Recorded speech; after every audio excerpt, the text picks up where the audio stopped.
الحمد لله منشئ الخلق من عدم ثم الصلاة على المختار في القدم مولاي صل وسلم دائما أبدا على حبيبك خير الخلق كلهم پڑھیے الصلاة والسلام عليك يا سيدي يا رسول الله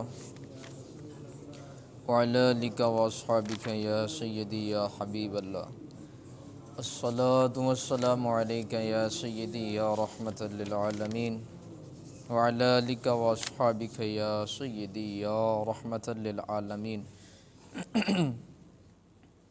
اللہ تبارک و تعالیٰ کے فضل و کرم سے ہم نے نماز فجر باجماعت ادا کی۔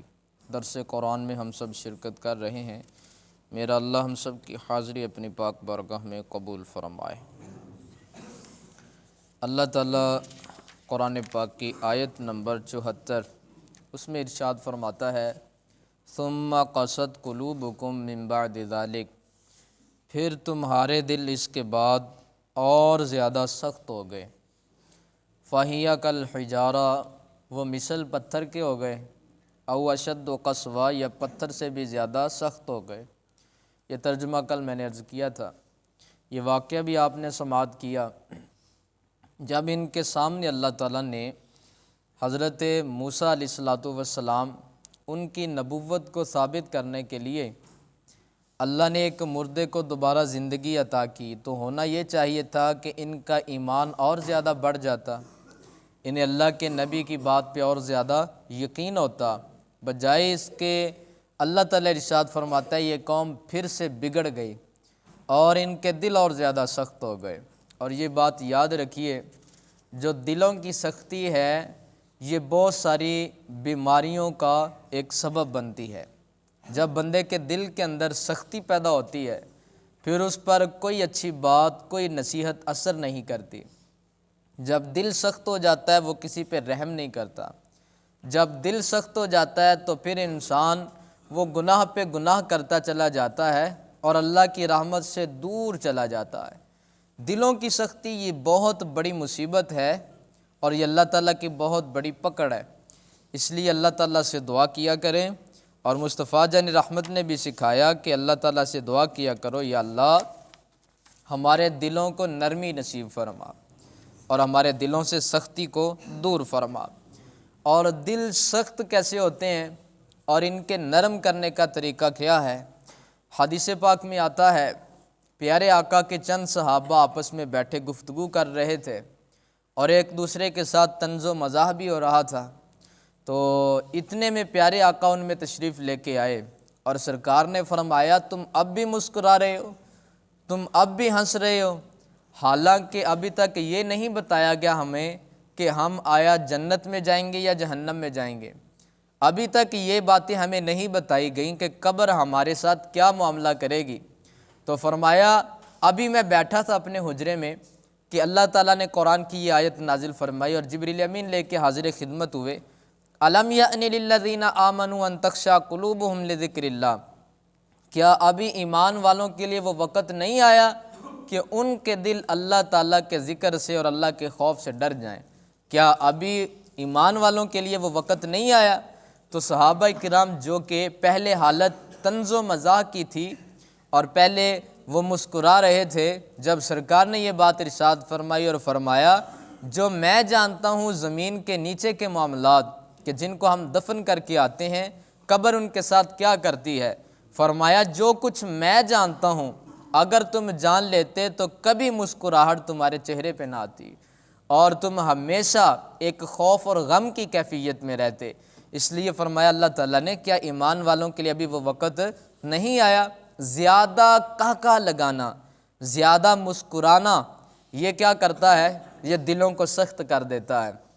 اور قرآن پاک میں ہے فَلْيَضْحَكُوا قَلِيلًا وَلْيَبْكُوا كَثِيرًا، اللہ فرماتا ہے کہ اے لوگو تم ہنسا کم کیا کرو اور فرمایا کہ تم رویا زیادہ کرو، اور کم ہنسنے کے ساتھ زیادہ رونے کے ساتھ اللہ دل کی سختی دور فرما دے گا۔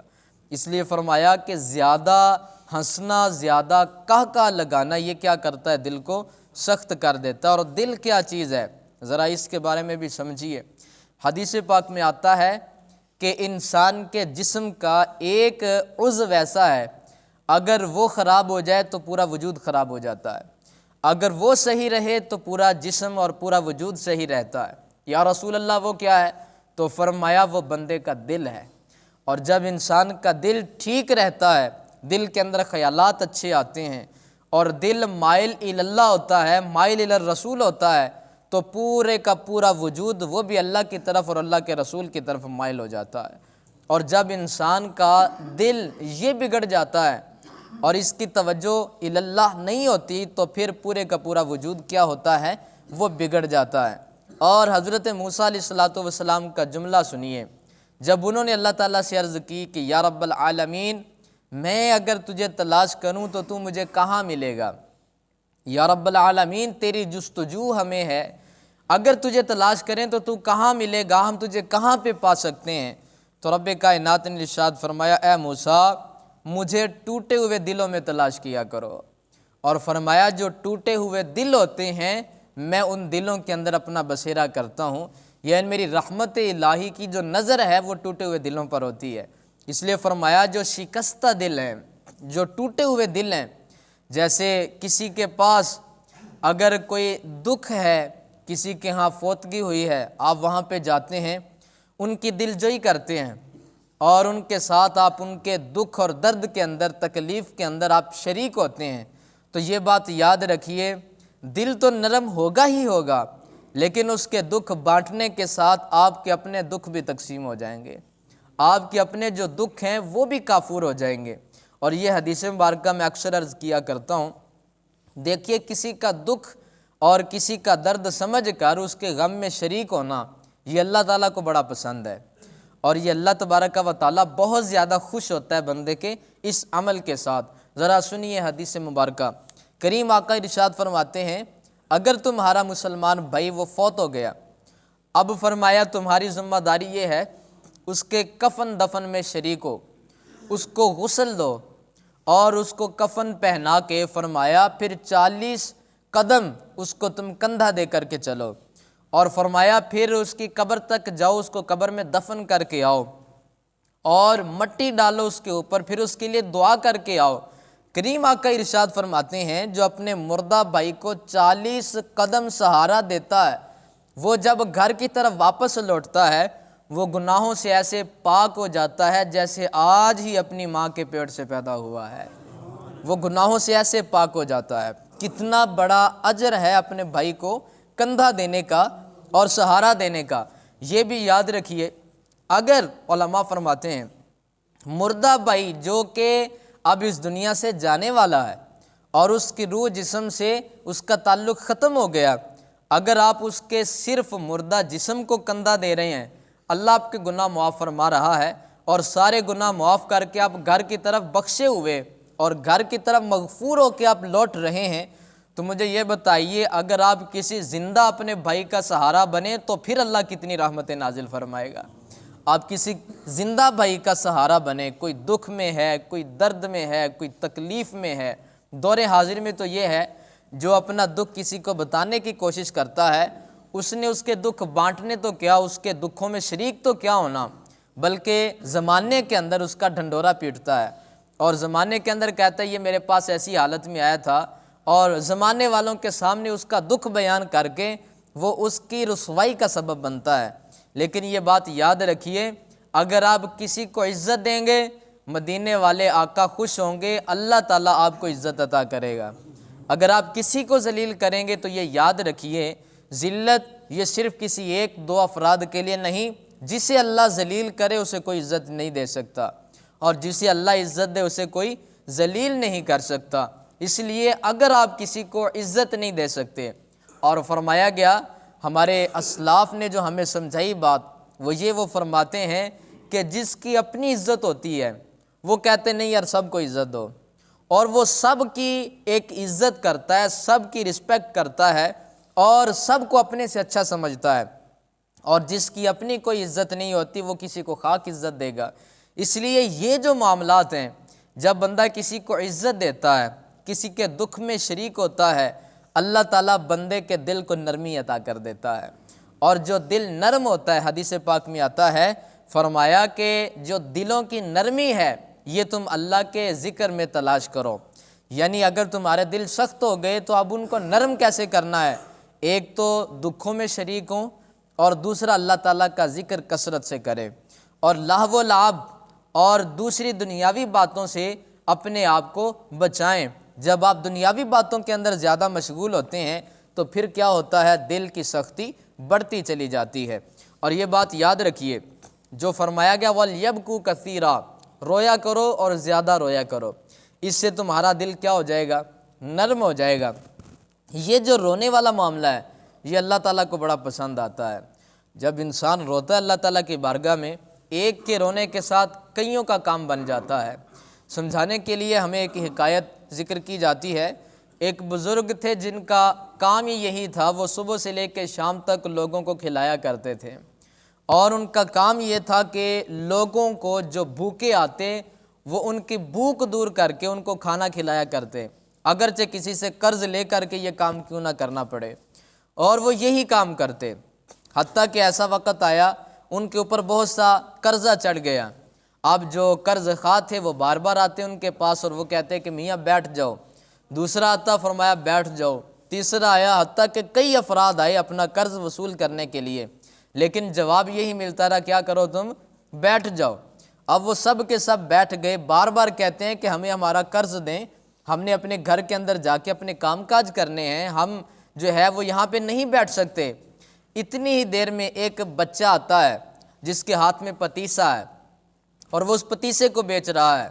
اس نے آواز لگائی ہے کوئی خریدار؟ تو وہی جو بزرگ تھے بیٹھے تھے انہوں نے کہا کہ بیٹا ادھر آؤ۔ وہ آیا اور کہا کہ یہ جو بیٹھے ہیں ایسا کریں کہ یہ پتیسا ان میں آپ تقسیم کر دیں، ان کو کھلا دیں۔ وہ سارے کا سارا انہوں نے کھلا دیا۔ آپ کہنے لگا جی پیسے دیں، تو وہ فرمانے لگے، فرمایا کہ یار بیٹھ جا، جب ان کو پیسے ملیں گے تو تجھے بھی مل جائیں گے، اس لیے فرمایا کہ بیٹھ جا۔